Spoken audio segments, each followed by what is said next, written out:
দেখা করছি, আপনাদের সাথে দেখা করছি, ইউনোর সাথে দেখা করছি, ওসির সাথে দেখা করছি, সব বলা হয়েছে। আমারও হত্যার হুমকি দিছে, একজনও ধরেন নাই 16 দিন ধরে।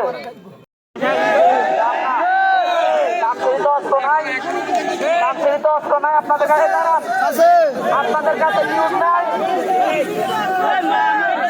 আপনাদের কাছে ইনফরমেশন আছে কিনা? দামশিত অস্ত্র আছে কিনা আপনাদের কাছে, নাকি নাই? আচ্ছা, আপনাদের চেষ্টা করতে শ্রদ্ধা জানাচ্ছি। কথা হচ্ছে আমরা আর কয়দিন মাইর খাইতে হবে বলেন? আপনি বলেন যে আর 4 দিন মাইর খান, তারপরে আমরা দেখতেছি, বলেন 3 দিন মাইর খান, তারপর বলেন। আপনারা যদি সন্ত্রাসীদেরকে গ্রেপ্তার করতে না পারেন, আমার গ্রেপ্তার করে নিয়ে যান, আমি কোর্টে যাই স্যালেন্ডার করি, কারণ আমার তো ইলেকশন করার দরকার নাই।